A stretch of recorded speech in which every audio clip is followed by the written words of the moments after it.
computer. All right. Dov, do you want to welcome everyone?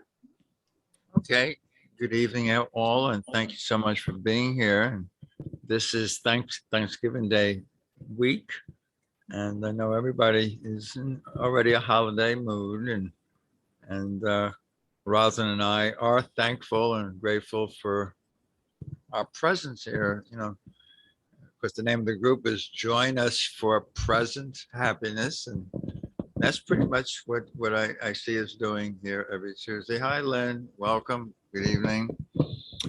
And with those few kind words, I'm going to turn it over to you, Rosalyns, and see what you want to share. Well, I thought you were going to start us off, but I would maybe like to talk about Thanksgiving, not in terms of gratitude. And John and many who listen later are not actually from the United States. But I would like to talk about tension and contraction, and what works and why would we look at tension and contraction. It just came to me when Dov said, turn it over to me. That's really, if you think of it, what is judgment? When we judge, we contract. What is freedom? Freedom is openness. Freedom is the opposite of contraction. And for many, hi, Carol, and hi, Rico. There we go. Carol, hi. For many, holidays are really about contraction or a wish for something that is not present. You know, the happy holiday or something that is not an everyday experience. And we're going to show a video in a few minutes about enlightenment from Adyashanti. Do you all know Adyashanti? Yes? Many know him. Yeah, he's an American guru, basically, out of California. He likes to be called the guru, but yeah, yeah. Well, he is. He has attained enlightenment. Yeah, he's an awakened teacher. Yeah, a non-dual teacher. Yeah.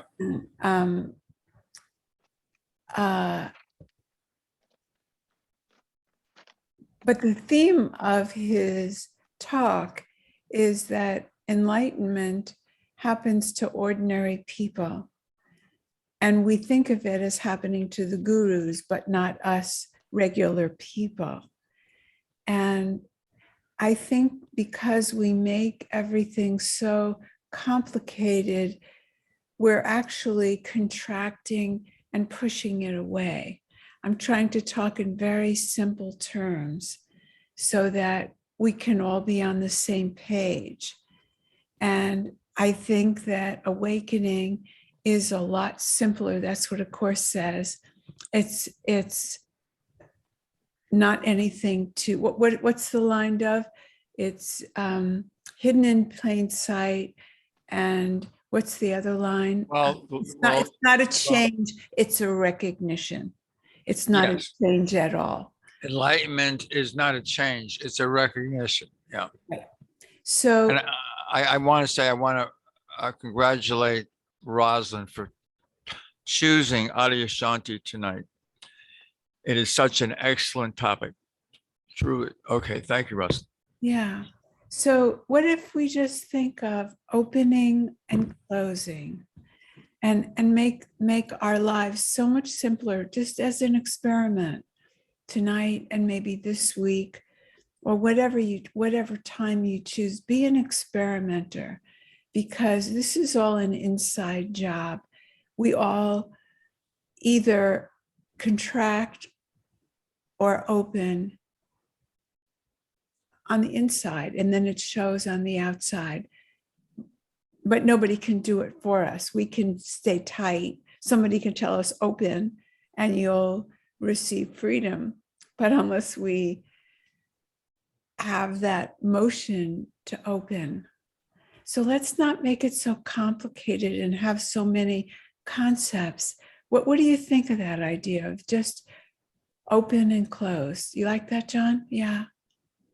You know, last week, I had a lot of thoughts about you, John, after last week, because something who, Carol, I don't think you were here. Robin was here, Rico was here, Lynn was here, Rafi was here, Dov was here for the first part when John and I were having a conceptual discussion. Do you remember that? And then Dov said, and I turned it over to Dov, and he said, "You're both right." We weren't arguing, but we were on different pages. We were differing in concepts. And then we went to meditation, and it was gone. Did you notice that? Did you notice that, John? It was all gone. There were no differences. And so we can argue with concepts and we can make things complicated, but they're really possibly, let's consider that they could be simpler than we had imagined. Should I play it now, Dov? Yes. Okay. Let's see how I do.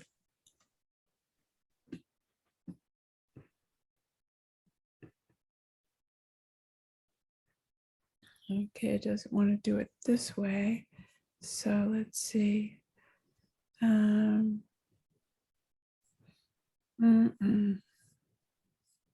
going to take me a second, I think.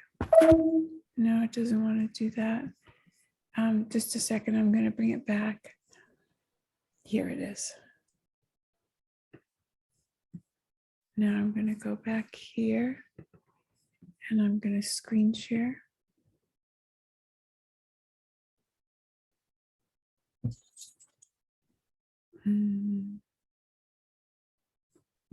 Share screen. Do you see it now? Yes. Away, pedestalized. I think it's an audio. You really here. don't think it's rare? Yes. Yes. I mean, can we talk numbers, Ajay? Sure. I mean, we're Wait, talking let about me start it. that awakening is rare, that's a myth that we have to dispel, and that myth is one of the things that keeps people away, pedestalized. You really don't think it's rare? No. I mean, can we talk numbers, Ajay? Sure. I mean, we're talking about tens of thousands of humans who are alive and awake. I have no idea how many people. The only people that I know about are the people that I encounter. Okay, so let's talk those. So numbers. I don't make projections. Right, let's talk those numbers. yeah. Just even that you I encounter. hear from other people, dozens, or other teachers, that dozens are that you many encounter. More than dozens. Hundreds that you've encountered. Yeah. Wow. Listen to how open she now is. From So how to me, before. that's a fair number. Few hundred. Like I said at this retreat, and when I started to teach, I hoped that, boy, maybe one person would really awaken, really deeply in a lifetime of teaching. If that could happen, that would be great. And like my teacher taught for 30 years, and not that that everyone who wakes up is going to teach. In fact, most people don't. The vast majority of people don't, and they're just not called to.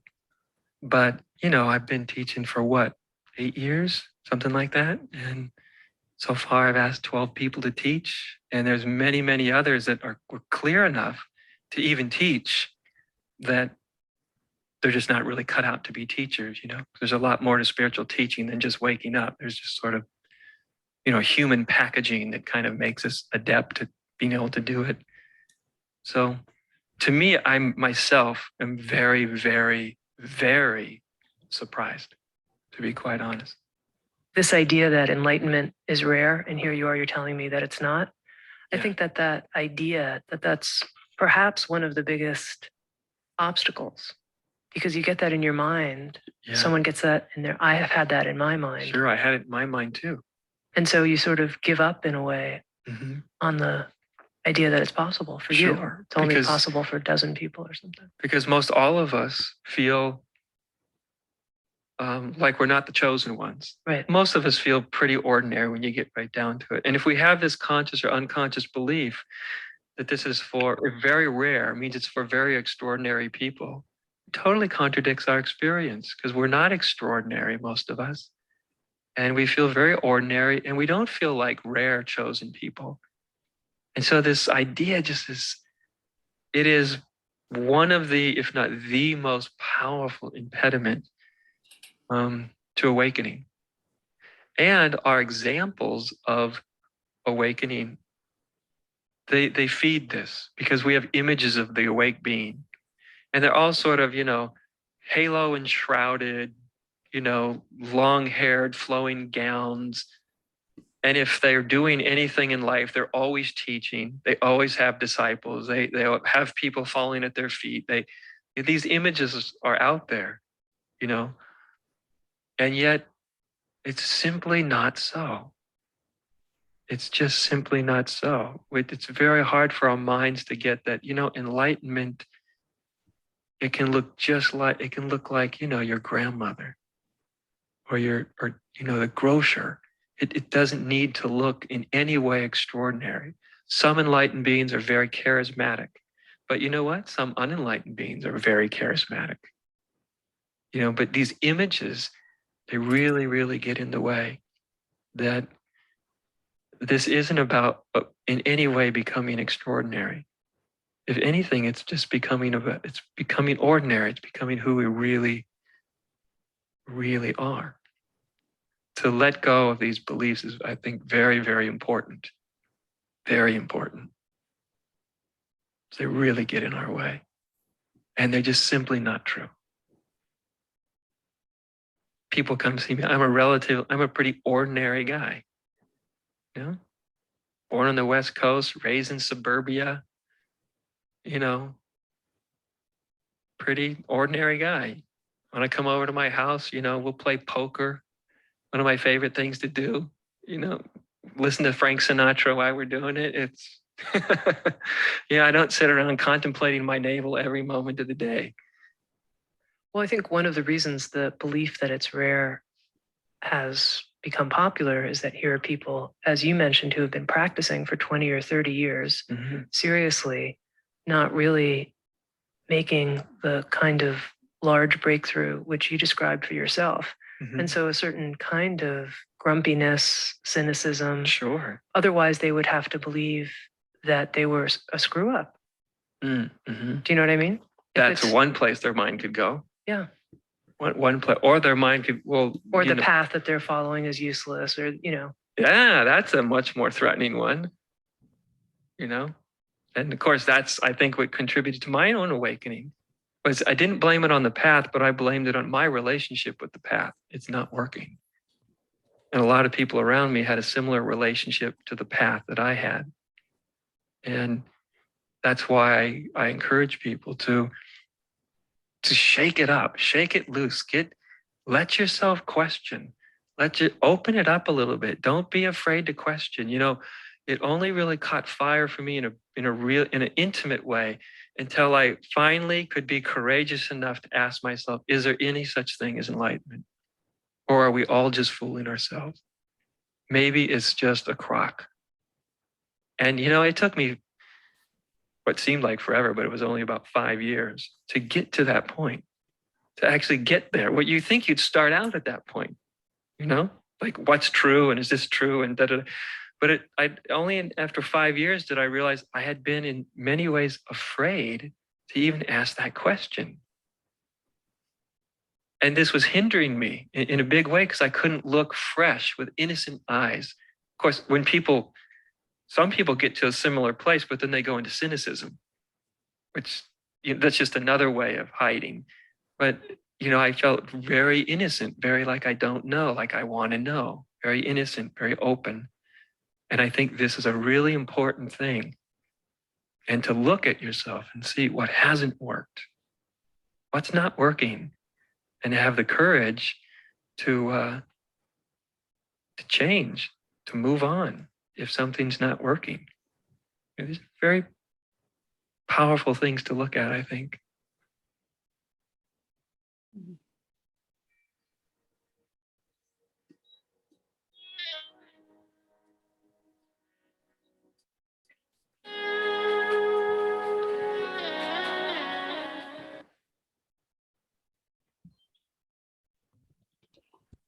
Okay, I want to say, I don't know what your takeaway is on listening to Adi Ashanti, but as he was speaking, I was thinking of the idea that being an enlightened person, being an aware and awakened person is a matter about recognizing that this is not a spectator sport. You know, if you go to a baseball game and you're in the stands and you're watching the players on the field, well, you know, you enjoying the game, but they're doing the actual playing. Enlightenment is what is there are no spectators. It's not something you're thinking about or learning about. You're actually involved and committed to. It's like what your purpose is to wake up from this dream of thinking that the world I see now is real, and remembering, no, I am the dreamer of the dream, and you become aware. And I think the most important thing for me is become aware of the voice in my head is not my real voice. The voice in my head is a artificial voice telling me that you have to learn things, that there's something out there that can hurt you, that can bother you, to be afraid of. So that voice is certainly not my friend. And as I begin to let go, another word of let go is begin to forgive those beliefs that I have, my mind starts to open up and I have more quiet, more silence, more stillness. And all of a sudden, I am aware that what I am looking at is not that meaningful. And that's why lesson one in the Course in Miracles is nothing I see here means anything. But as long as I'm giving meaning to things, I'm still kind of a spectator trying to figure things out. You can never figure anything out in awakening, because the one who does the figuring or the analyzing or trying to understand is the ego. And the ego always says, well, there's more to understand, there's more to learn, there's always more ahead of me. Actually, it's your willingness to just be here now and accept the now, in which you can actually begin to feel that you are awake, because in the now, the past does not show up. But that does take practice. It takes, like anything, like any sport. I don't care what sport it is, you got to practice, practice, practice. Are there any thoughts on that?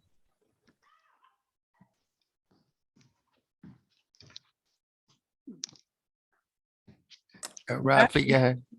Well, Lester Levinson, from whom I learned, said that the reason we don't go free, become enlightened, self-realized, whatever term you want to use, is because we're afraid we're going to die. Because your mind is still saying you're this body, and this body has a limited lifespan, and if you go beyond that, you're going to die, and that's what holds a lot of people up. And so to bring up the fear of dying, instead of trying to push it away, you keep welcoming it and loving and loving and letting it go and letting it go and letting it go. And it makes the whole process more simple. That's beautiful. Okay, very good. Thank you, Rafi. Thank you. Mm. Is there anyone else, Len?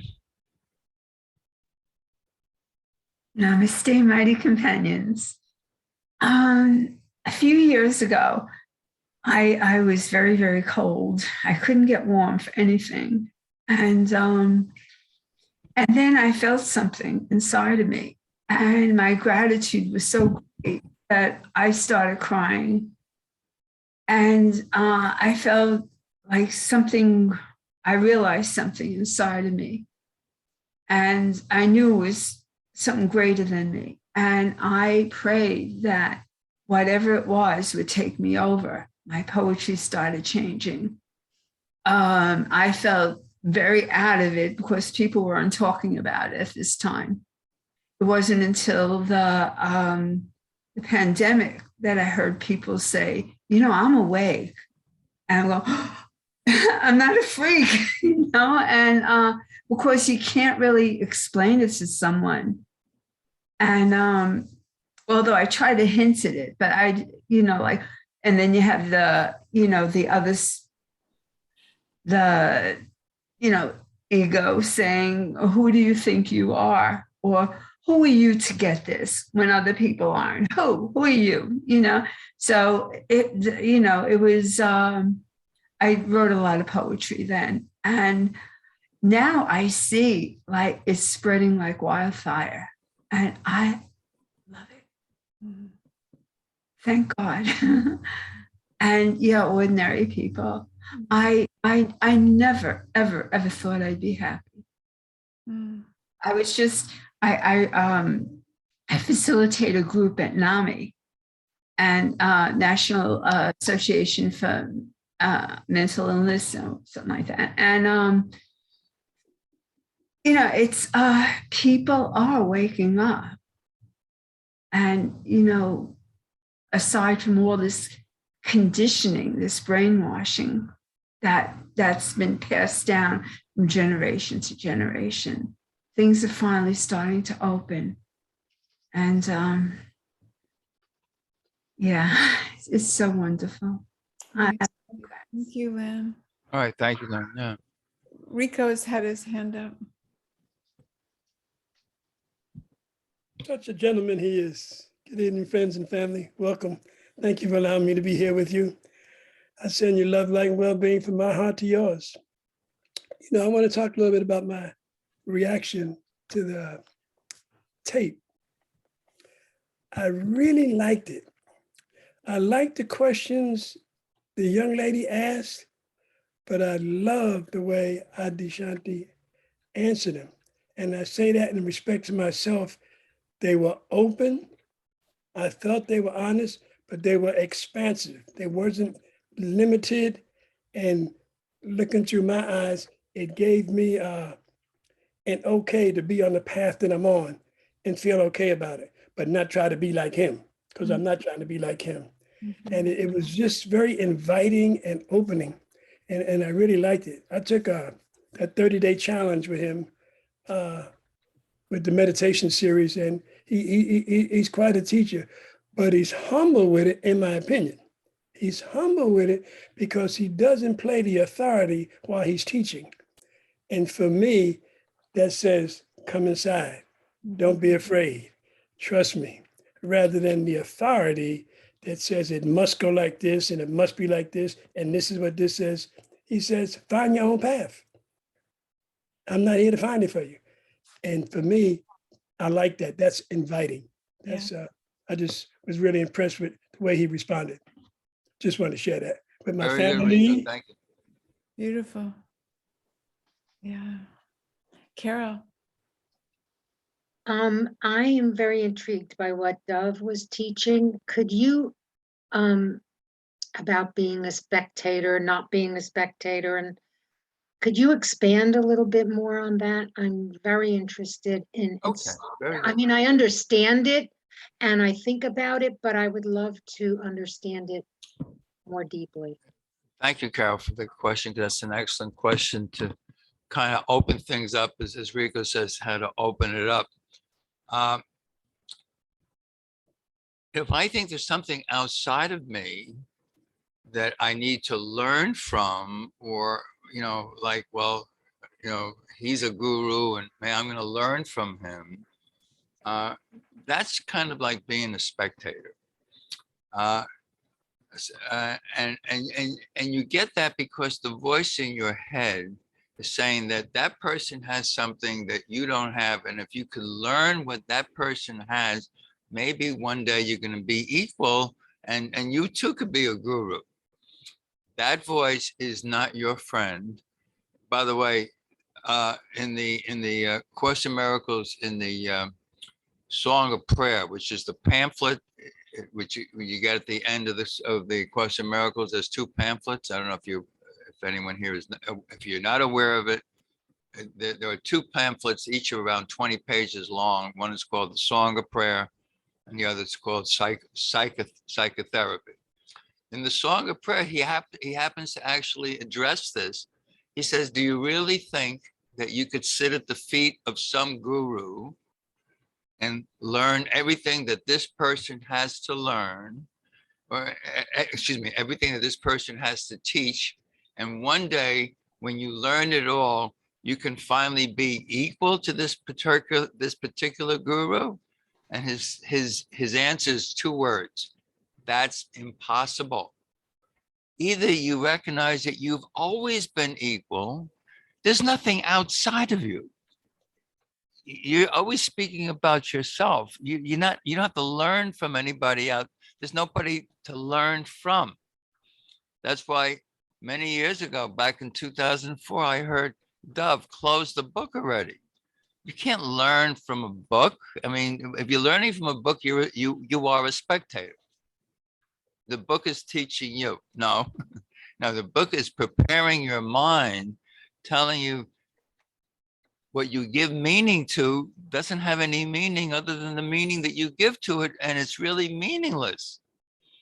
So as you drop the meanings that you give to the things of this world, the mind becomes quiet and still, and finally you become open to actually hearing the voice, your own voice, the voice for God, which is the Holy Spirit.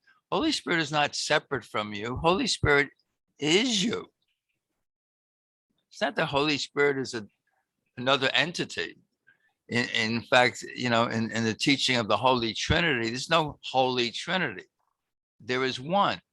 The Father, the Son, and the Holy Spirit are one and the same. Nowhere does it say the Father ends and the Son begins. There's no delineation.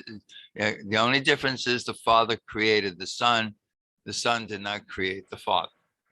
Is that helpful, Carol? It is. It clarifies. It's not that I don't understand it, but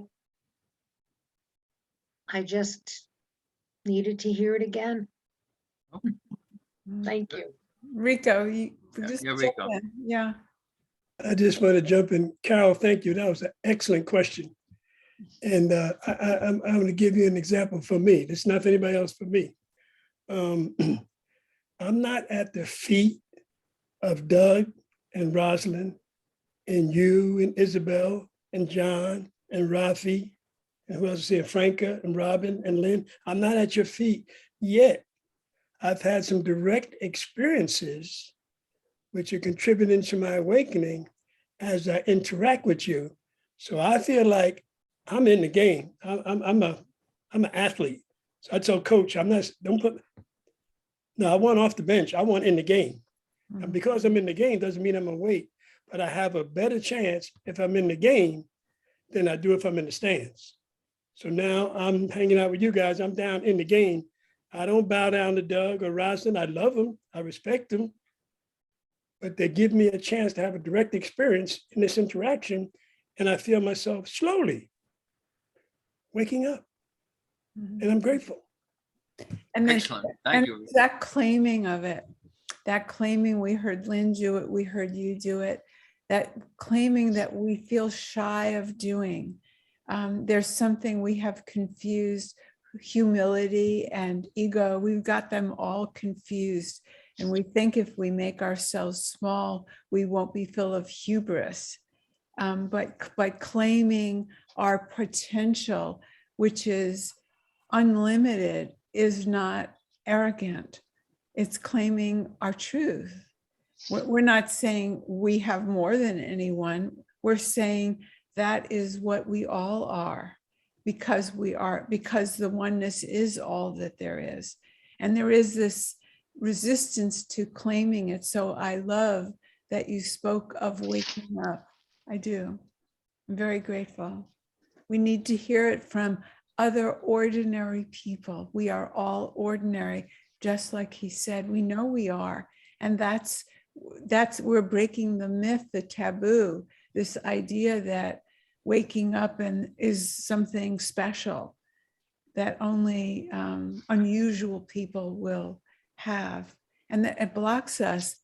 And I think last week we were also talking about, I think Robin admitted it when I asked, isn't this hard to think about? I don't remember what it was that we were saying, but Robin was saying, yes, I stopped thinking. I can't think. Do you remember what the subject was? The dreamer and the dream. Yeah, I yeah, believe. yeah. It's very, very hard. And that's because we come up against a hypnosis.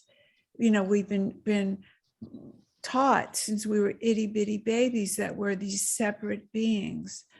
And eventually I'm going to, when the time feels right, bring a video that talks about awareness and consciousness is not inside our heads. We think it's in our brains because we think we're bodies. And so we think consciousness is in here. But if when Rupert says I awareness, so that meditative place that when we go outside, what if we aren't located in a body? That plays with hypnosis again. Like, I think I'm following, but then what? You know, we can't remember, we can't think. That's pay dirt. When we stop thinking like the ego thinking, when we can't even track, that is pay dirt. That means we've hit the hypnosis. That means we can wake up. I said this last week, I want to say it again. If let's say we have a dentist appointment or some airline, we have to get up at a certain time and we're in a very deep sleep and the alarm hasn't come on, but we know we need to wake up, but we're aware we're asleep, that we're having like groggy kind of sleep. It takes that knowing you're asleep to wake up, right? Do you know what I'm talking about? Yeah. And that's what I think when we listen to Rupert or someone say that I awareness, we're not I inside a body. That's the only way we can do what Dov is saying and see the world as not what we thought, is if we locate ourselves somewhere else, but we get hypnotized. So just taking it in little steps and admitting, oops, I'm in hypnosis, yay, I'm noticing. Because if we don't notice, we're just go on, you know, whatever that track is. Lynn and Rico, do you still have your hands up or did you not put them down? You I'm want gonna put it down right now. Okay, Lynn, did you want to speak? I just wanted to say about how a lot people, well, first of all, I think awakening is an ongoing process. There's always more, you know, that's, you know, that's when I say, absolutely, hit me with all you got. I'm gonna, are you complete, Lynn? Oh, I was just going to say about teaching, Okay. about not everybody could be a teacher. I remember asking John Monday, you know, how can I give this? And he says, be the love you are. And that was the best advice anyone gave me. So, you know, like I'm led. I don't choose how. I'm the love that I am. And we're all teachers. As we teach, so shall we learn. Now I'm done. Thank you. Okay, yeah. Actually, to teach is to demonstrate. So what John Mundy said to you was perfect. Just be the love you are. Because real teaching is not standing behind a microphone and speaking. Real teaching is to demonstrate. I did want to kind of say there's a line in the course that says salvation is a collaborative venture. And that's what Rico was actually saying. She says, I'm not sitting on the bench. I'm out there on the field playing with everybody at full out. You know, I'm here. And so when you finally arrive at a place where you can say, I'm awake, I'm aware, that's when the fun starts. That's when you start to see things completely differently. Instead of seeing somebody outside of you as somebody against you or opposing you or something like that, you recognize that everyone is here to help you become more conscious. And in fact, that was a quote from Eckhart Tolle. When you realize that people in your life are there to help you become more conscious and not to make you happy, that's when you're actually awake. So everybody in your life, if salvation is a collaborative venture, which is what it says in A Course in Miracles, is here to help you recognize that we are all in this together. The ego doesn't see that at all. The ego only sees, well, if you agree with me, well, then you're on my side. If you don't agree with me, you're on the other side. And, and never the twain shall meet.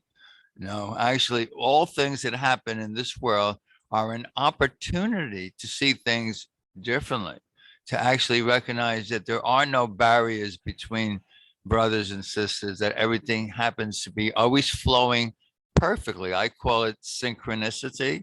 A lot of people maybe don't like the word, it's a long word, but synchronicity is saying that everything is happening perfectly now. And the next person you meet is the perfect person for you to meet. And the next thing that's said is the perfect thing that is said. And then we're all perfectly cared for. That's synchronicity. And it literally takes place in an ocean of love. The love is our oneness. The love is our oneness. And the synchronicity is just the way that we relate to each other perfectly. Are there any thoughts on that? Dov, there's a question for you that's in the chat. I will read it to you. Okay. It's from Shelley. Her husband is asleep, so she has to be quiet. Okay. What is your thoughts on calling yourself God, Dov? I hear other teachers say that, but I'm not comfortable saying it. I have no problem saying I am the Son and one with God. Okay. That's a fair question, and why I'm kind of smiling and laughing. I remember about 10 years ago when we first started ACIM Gather, and I'm talking, it started in 2004, and we had a lot of teachers back then. Around 2008, 2009, we had Regina Dornakis and Lisa Natoli, and a whole bunch of people, some of who have passed on, Cheryl Valentine. And one day, that very question came up. Can we actually say, I am God? And that 10 years ago, not one of the teachers wanted to say it. Not one of the teachers wanted to say it. And I noticed as time has gone on, as you say, Shelley, more people are actually saying, I am God. Now, technically, that is the truth because there's no separation between the Father and the Son. The word God is just a word. It's just a word. The word oneness, which I use all the time. I mean, basically, he says heaven is an awareness of perfect oneness. So when you use words like God, which is a 3-letter word, and Son, which is another 3-letter word, and and Holy Spirit, which is another word, it seems like they're all separate and different. But when you use the word oneness, it's an awareness of our perfect oneness. That's what heaven is. There is no separation. There's no translation in oneness. And I don't know if that's helpful, Shelley. Shelley, one of the things you haven't asked me, but I like to weigh in on this. What I notice for myself is that when I like the word oneness also because it gets away from God the greater and me the smaller. And it's that smallness that keeps us withholding, it keeps us in separation. So I think oneness never makes anybody more arrogant or more selfish or more egotistical. So that's why I think people are trying to get over that feeling of God the greater, me the smaller. Yeah, Dov is holding up his book. Beautiful book, Oneness. It's called Into Oneness. And the word God is a separating word. It really is. And people have all kinds of ideas of what God is. I mean, God created a world where people die and suffer. What kind of a God is that? In oneness, you're not talking about something different or separate from you. Somebody just raised their hand. I didn't, Rafi, go ahead. Robert Adams said he has thing in one of the books, The Silence of the Heart. God dwells within me as me is one of the things. And then in the Bible, it's be still and know that I am God. And he said, if you have problems with the word God, just use be still and know that I am. Well, that is it. There's no separation there. Everybody, everything is that. And in one of our things, we use everyone and everything is part of what I am. And we're right back to I am again. And Deepak Chopra said, everyone and everything is working toward my ultimate good. Well, what does everyone and everything leave out? Nothing. So you're still back to the all again. And another one is we are all equally precious expressions of the divine infinite one. So I mean, when Fish was talking about one, I mean, it just makes so much sense. That's all. Rico, that's Dove's book, Into Oneness. Oh, okay. And I want to. Can it be purchased? Yes, Amazon? get it at Amazon, yeah, absolutely. Thank you. Shelley, you're doing just what Adyashanti said to do in the tape. He said, don't be afraid to question. Don't just listen to what people are saying, because that's how he found his own path. And I think just the awareness that you're not comfortable with that word is a portal. And I wouldn't, make much out of what anybody else says. Just notice where you are at the portal and don't try to push yourself through, but just that will change everything. Awareness changes everything. All you need to do. Can I read you all something special that came to me today? And I feel like it goes with this. It's from Rinpoche, who's a monk, a Tibetan monk, very famous, Lama, I don't know how you say it, Gendron Rinpoche. Nothing to do or undo, nothing to do or undo, nothing to force, nothing to want, and nothing missing. Happiness cannot be found through great effort and willpower, but is already present in open relaxation and letting go. Don't strain yourself. There's nothing to do or undo. Whatever momentarily arises in the body-mind has no real importance at all, has little reality whatsoever. Why identify with it and become attached to it, passing judgment upon it and ourselves? Far better to simply let the entire game happen on its own, springing up, falling back like waves, without changing or manipulating anything. And notice how everything vanishes and reappears magically again and again, time without end, wanting to grasp the ungraspable. You exhaust yourself in vain. As soon as you open and relax, infinite space is there, open, inviting, comfortable.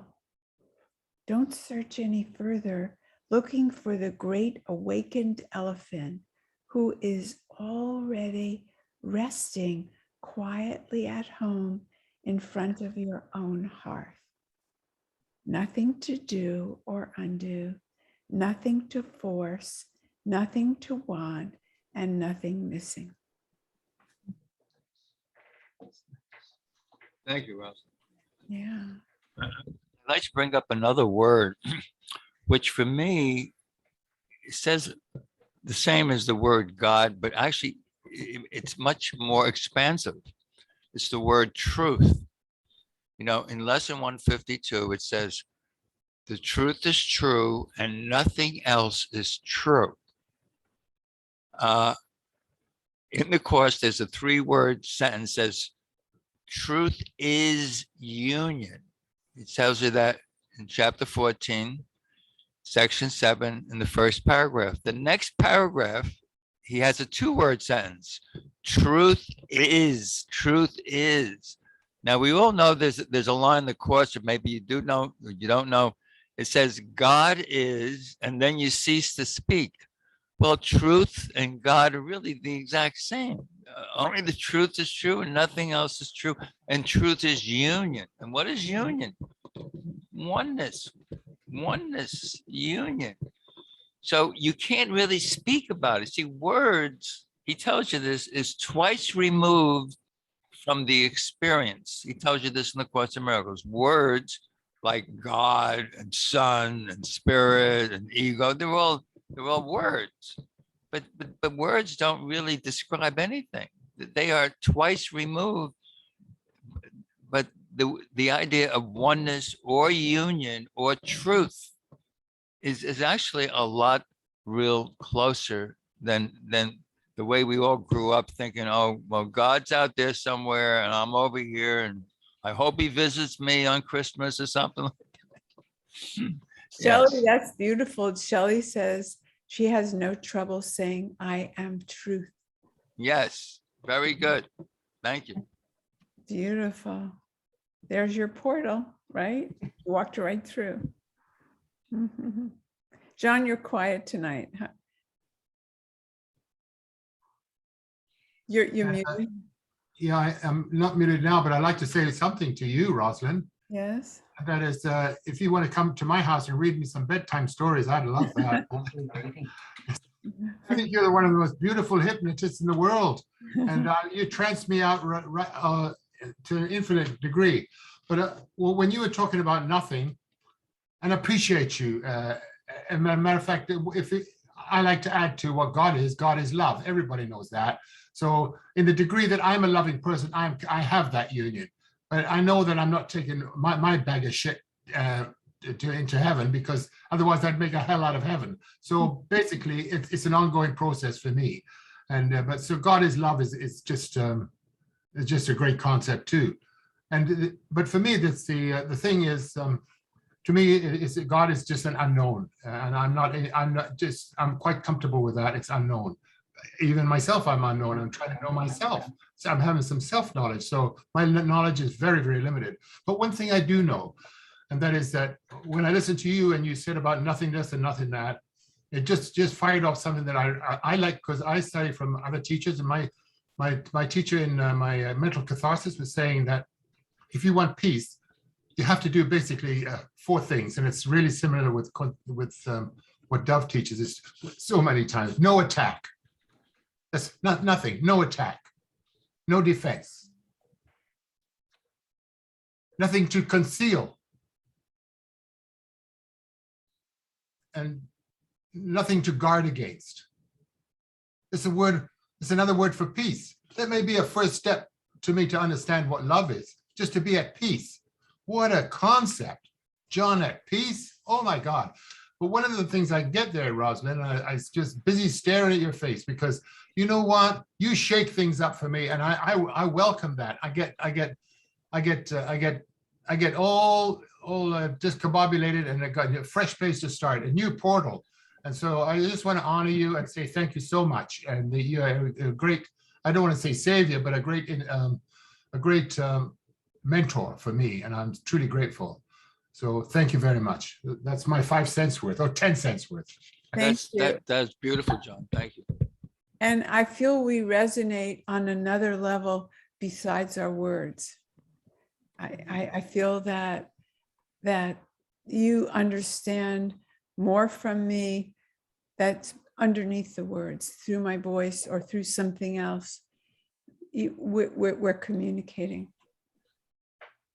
Yeah. I think the word willingness, which is a big word in the Course in Miracles, is very important. When you are willing to join, you're already joined. Mhm. The opposite is I'm a little avoiding or resistant. I'm holding back. I'm not quite there yet. I need to learn more. That's always the ego. The ego always has some kind of a thought that it's not now, it'll be later. Because the ego lives in time. God and his son are eternal. We don't live in time. So your willingness to lean into the joining, and that's pretty much what our session is called. Join us for present happiness. God being love is also happiness. Lesson 103. God's will for me is perfect happiness. Lesson 101. I share God's will for my happiness. So it's my willingness to remember that I am as God created me, as his own will. One will, not two. If you're one will, you have no problem saying I am as God is. Same. In fact, we had Amy Anderson here about a month ago doing her Ho'oponopono. And if you recall, and I did this for a group down in South America this past week, and you don't do Ho'oponopono, which is forgiveness, with somebody here in this world. Oh, you can, but as she practices it, and I love it, she does it with God. Father, I am so sorry that I was mistaken thinking that you weren't with me and you were somewhere else. I'm so sorry. Please forgive me, Father. I knew not what I was doing. I was really not in my right mind. I love you, Father, and I know you love me. Thank you so much, Father. So even though we do this with each other, we're really talking about our real relationship. And I know most of you know, I have that story about Mother Teresa, who says, if people don't like you, love them anyway. If they don't approve of you, forgive them anyway. Why? Because in the end, it's never between you and them. There's no them. It's always between you and God, who created you. And this world was made as a deception, as an attack, literally on our own Father. And in lesson 190, he tells you why you did this. Lesson 190, paragraph 8. Well, first of all, the lesson is I choose the joy of God instead of the pain. That's the name of the lesson. I choose the joy of God instead of the pain. And then he tells you why you chose the pain. Paragraph 8. I chose the pain because I wanted to deny my father the joy of his son. And when I was a kid, my mother used to say, people cut off their nose to spite their face. That's what this world is. We show up as an ego in spite of ourselves. And I don't know if that connects with anybody. If anyone has anything they want to share on that, I'd love to hear it. Yeah. Yes, Rico. It wasn't in the whole thing you talked about, but it's one thing you said, it's a similarity in the 12-step programs when we're working through our inventories and amends. It says, in the final analysis, it was never between you and I. It was always between me and God. And that's really one of the canons that you have to remember going on, trying to treat people with love. If it doesn't come back, it's great. Don't worry about it. Keep it moving. But it's always between me and God. And I'm glad you said that. Thank you. Thank you, Rico. And I'd like to add to that too, because Dr. Hugh Lynn takes it even further, and he takes it to the energy that is eternal, that's beyond a father and a son. He does it with a room, with the ancestors that were in that room, with the objects in the room, that he goes beyond people. He goes beyond you and me. He cleared a whole hospital out because he didn't believe in the people who were criminally insane and were being convicted of the separation between himself and these people. So he went to the paperwork and he did Ho'oponopono with the paperwork as though he had done these things, knowing that the oneness would clear it for everyone.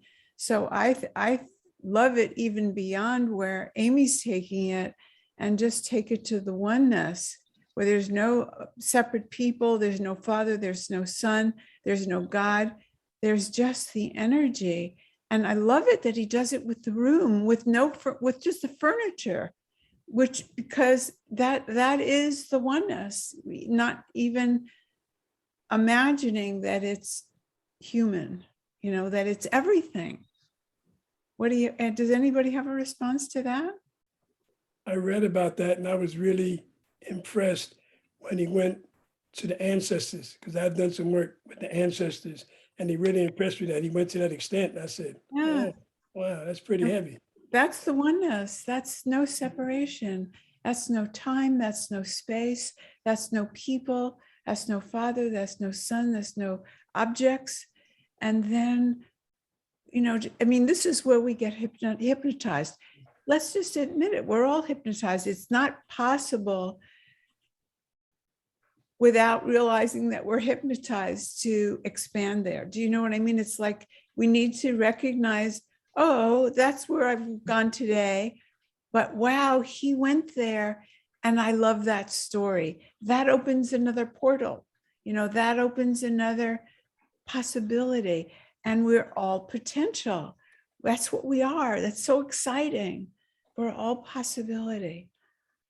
All us ordinary people, just like Adyashanti said.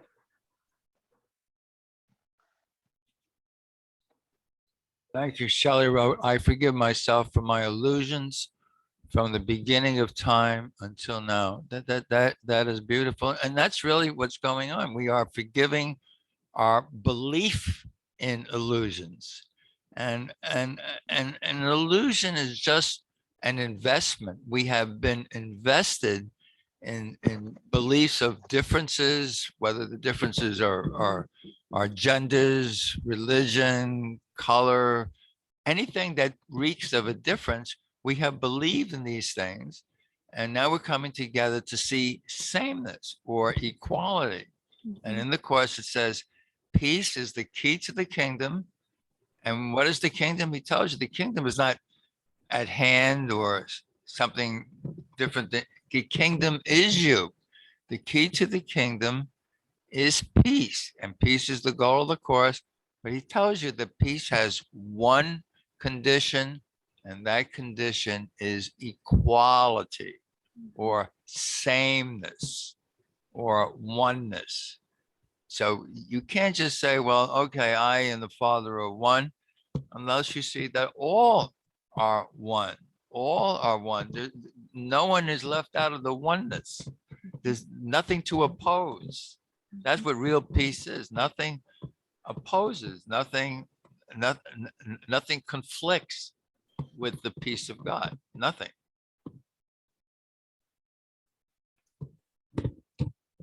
So it's 7:59. I'd like to just take 1 minute where we notice our breathing. We don't try to change it. Just notice it. Just allow. Just notice. And let's expand that noticing to the sameness, to the oneness, to the equality. Just notice. And when you have a thought, allow that thought. When you have a feeling, allow that feeling. And let's leave today with a noticing that our hearts are more open, our minds are more still. We're filled with oneness, equality, sameness, peace. Thank you. Have a good week, everybody. Happy Thanksgiving. I'm one Wonderful with that, Thanksgiving to Rosalyn. all. Happy Thanksgiving. Oh, don't forget to overeat. It's the law. And John, I don't care what they say. I love you, man. You're funny, Rico. I love you too, man. Thank you, everyone. Thank you, Thank everyone. you so much. Blessings. Thank you, Lynn. Everyone. Thank you so much. I love you. Beautiful class. Thank you.